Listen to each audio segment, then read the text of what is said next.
Before we begin, if you want to see music bios or more good videos like this, hit the subscribe button. And without further ado, on to our feature presentation.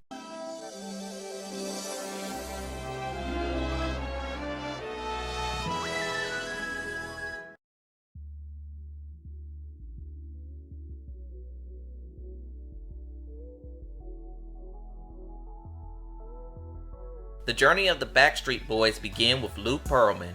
Who is Lou Pearlman? Lou was part of the aviator business. He would sell private jets to musicians. One of those musicians that brought one of his planes were New Kids on the Block. Lou became fascinated with New Kids on the Block's success and marketing and decided to leave the aviation business behind and start his own company called Transcontinental Records. AJ Mclean was a teenage stage performer, and he will often show up to audition for Disney and other productions around the area. He would initially be casted as Skunk on the Nickelodeon pilot Hi Honey, I'm Home, but was fired due to him being too tall for the role. He would meet someone working from Disney at the time named Howie Dorough, and those two quickly became friends, and one day they spotted an ad written by Lou stating that he was holding band auditions. Lou wanted his band to have a New Kids on the Block look and a Boyz II Men sound. Howie and AJ auditioned and got the spot. The third member to audition was a 12-year-old who turned down a role for the Mickey Mouse Club named Nick Carter. Two other members rounded up the 5-part lineup. The group will be named the Backstreet Boys. The other two members who joined Backstreet left as they weren't good fits, so Lou continued to scout. Fun fact, one of those guys who auditioned was Chris Kirkpatrick, who would later be a part of NSYNC. A friend told Kevin Richardson about the group, so he checked him out.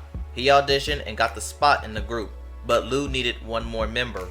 Luckily for Kevin, he didn't have to look far. Kevin is from Kentucky and had a cousin who also could sing named Brian Littrell. Brian was the last piece of the Backstreet Boys. Now our group, the boys would enroll in Lou's boy band boot camp.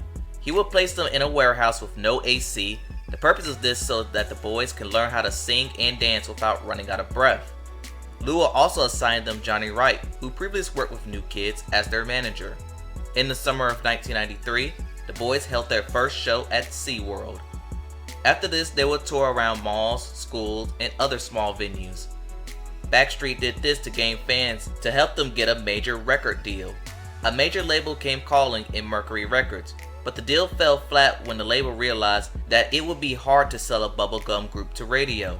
Not long after, in February 1994, Jive came calling and decided to take a chance on the Backstreet Boys.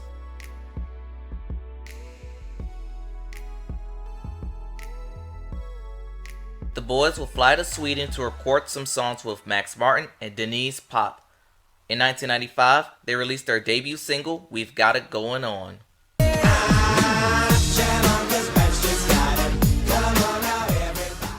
However, the song was only a minor hit in America, peaking at number 69 on the Billboard Hot 100 as radio did not want to play the single. But in Europe, the song became a smash, peaking in the top 5 in various countries. They recorded their debut album overseas, however one of their members was coping with an issue out of his control. Nick Carter's voice was changing due to puberty. If you listen to their international debut, listen to the differences between Anywhere For You and Get Down.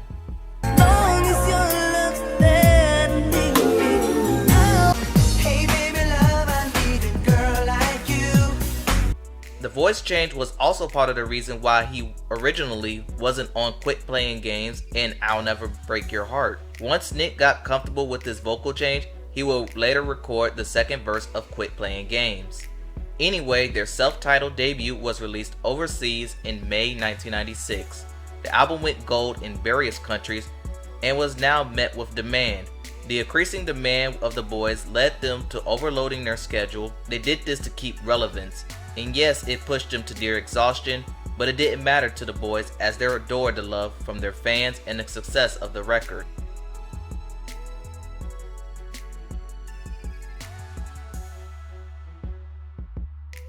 Meanwhile, in America, the bubblegum sound was still being ignored. That all changed when the Spice Girls broke through in America with Wannabe going number 1. And later that year, Hanson didn't need a European audience to have success with MMMBop. So when Backstreet decided to release Quit Playing Games as a single in America, the buzz around Backstreet began. In August 1997, Backstreet Back was released overseas, and the next day, Backstreet Boys was released in America. The American version of the album combined songs from their first two albums and served as their official American debut album. The album quickly became a bestseller, being certified 14 times platinum, giving it a diamond certification. Songs off that album included As Long As You Love Me,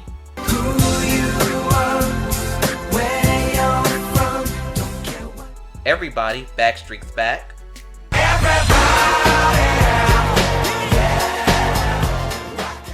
I'll Never Break Your Heart,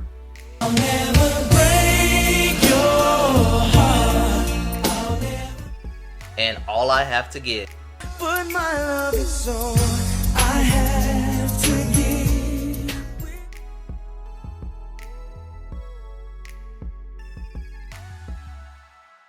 You would think with all the European promotion, massive record sales, and concerts, the money would be coming in.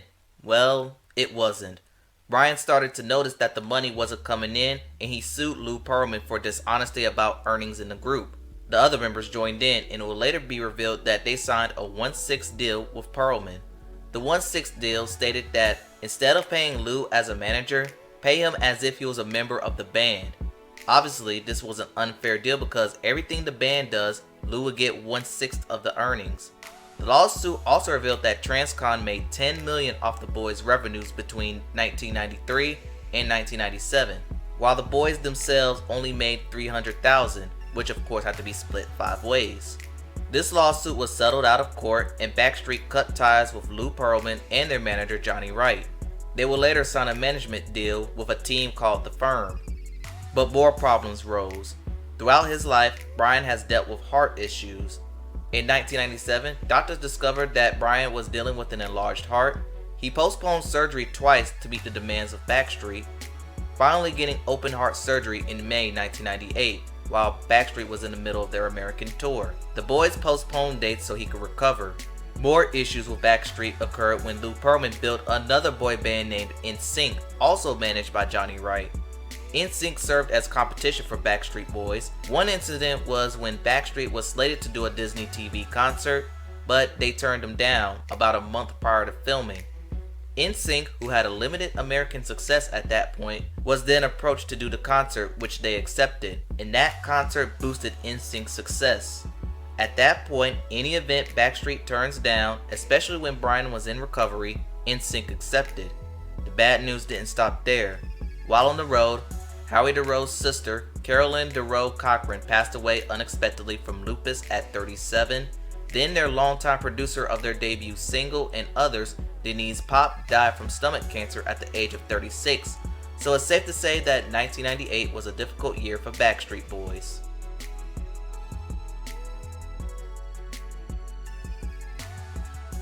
After all the turmoil they dealt with, the Boys started to record their follow-up project named Millennium.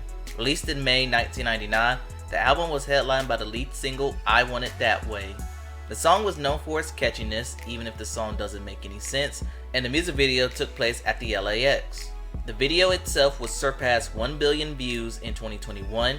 In 2007, VH1 listed the song third on the top 100 greatest songs of the 90s.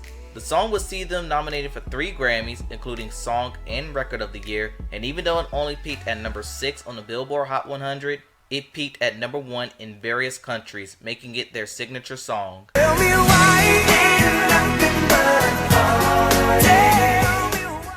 Their next single was Larger Than Life, and the video for that song was insane.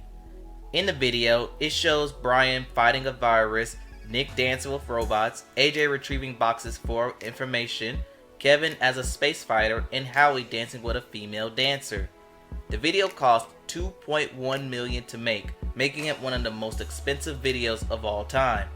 The video went over budget, which explains why Howie's scene wasn't elaborate with the video. The video was placed in a TRL Hall of Fame. In their next single, Show Me the Meaning of Being Lonely, the Boys got personal. The video shows Brian witnessing himself undergoing an operation, AJ reminiscing of a friend he recently lost in a car accident, Kevin watching videos of his deceased father, and Howie reminiscing of his sister. The song peaked at number 9 on the Billboard Hot 100.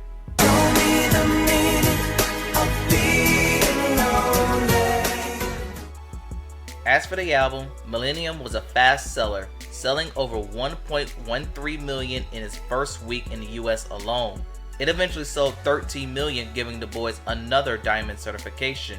In the summer of '99, the boys embarked on the Into the Millennium tour. The tour saw 123 shows over 3 legs, and the tour was one of the fastest grossing tours of all time, and had several concerts air on pay-per-view, and on a stop at the Georgia Dome put them in the record books for the 5th largest attended concerts in American history.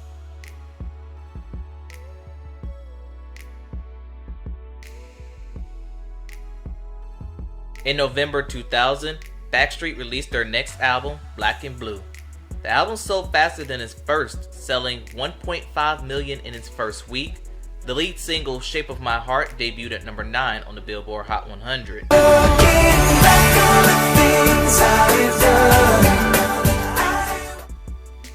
Other singles included The Call, which will later be remixed by the Neptunes and feature the Clips.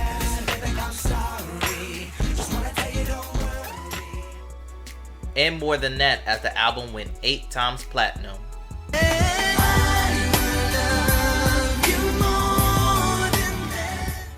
The boys embarked on their Black and Blue tour, but AJ seems more and more withdrawn. In 2000, he started to perform under the alter ego Johnny No Name. According to AJ, Johnny No Name is a convict who only get released to perform music. During the video shoot for The Call, AJ will have his first taste of cocaine, and he will later offer cocaine to Kevin. In the midst of his coke binge, AJ's grandmother will pass away. This will send him into a depression, and the coke binge got worse. AJ had OD'd several times, but refused to go to rehab or into a hospital out of fear of the tabloids blowing the story up. The climax of all this came in Boston. The boys had a 5-show series, and AJ, trapped with his own demons, refused to go on stage. Kevin confronted AJ about his recent issues, and AJ was stubborn and refused to perform. And at this point, Kevin cut him off. After the boys left AJ's hotel room, he called security and threatened to quit the band, and it was at this moment he broke down. He now realized he needed help, so he checked into rehab. The next day, the remaining members went to TRL to emotionally announce that the Black and Blue tour would be postponed indefinitely. Once his stint in rehab ended, he rejoined Backstreet, and the tour continued. Then, more tragedy continued. The boys left Boston and was headed for Toronto. One of their crew members boarded the American Airlines Flight 11 from Boston to Los Angeles, and that was one of the airplanes that crashed into the Twin Towers on September 11th, 2001. What was crazier was that Brian's wife was supposed to board that flight as well, but she canceled to spend more time with them. Once the tour ended, it left them feeling black and blue. With the stress of AJ's personal struggles, the tragic death of his crew member, and the fact that the boys' relationship was deteriorating, the boys decided it was time to take a break and separate.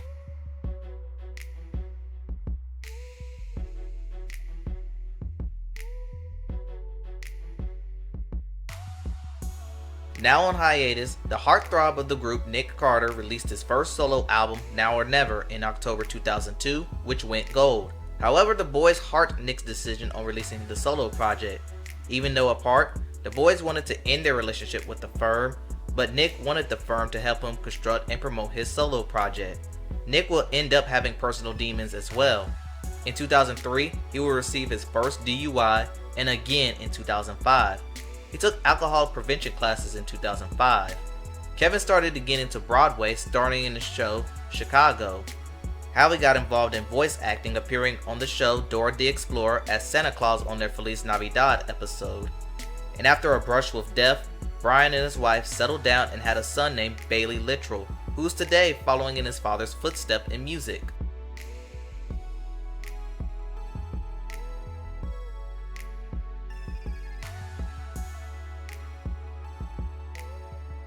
In 2004, after 2 years apart, Backstreet announced plans to work on a new album, but before they did, they went on a small tour to gain momentum. In 2005, they released the lead single, Incomplete, and fans noticed a different sound. They no longer made the bubblegum pop they did in the late 90s. Since they were older, they wanted to make pop rock tunes. It should be noted that Kevin had a hand in production as he played piano for this song. Incomplete peaked at number 13 on the Billboard Hot 100. Incomplete. Shortly after, they released their highly anticipated comeback album, Never Gone. This album featured live instrumentation for this project, but critics were met with mixed reviews, mostly due to the changing sound. Commercially, the album did fine, going platinum. They went on tour to promote, but after the tour ended, the group announced that Kevin Richardson left the group with this statement: "After 13 years of what can only be described as a dream come true, I have decided that it's time to leave the Backstreet Boys. It was a very tough decision for me, but one that was necessary in order to move on with the next chapter of my life. Howie, Brian, AJ, and Nick will always be my little brothers and have my utmost love and support. I would like to thank the Backstreet fans for all the beautiful memories we have shared together and look forward to including you in the next phase of my life. I wish my brothers continued success and look forward to their new album." Surprisingly, the boys respected his decision and will leave the door open if he chooses to return.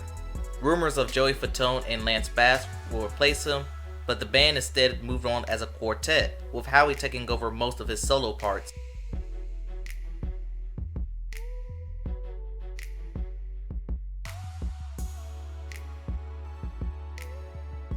In 2007, Backstreet Boys released their first album without Kevin called Unbreakable in 2007, and it featured the song Inconsolable.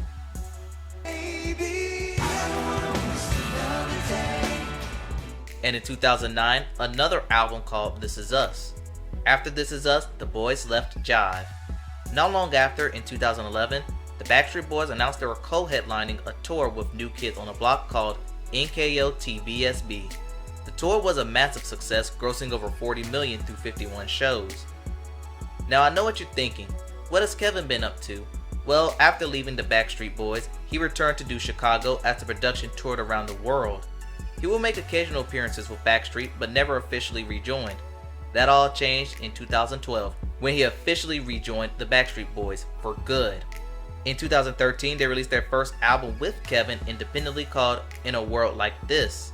A documentary called Backstreet Boys Show 'Em What You Made Of showed them making the album, and in the documentary, it was revealed that Brian suffered from vocal tension dysphonia and had been working out to improve his condition.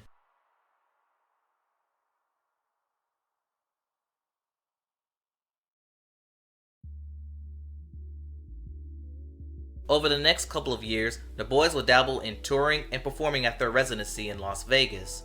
In 2018, the boys released the song Don't Go Breaking My Heart.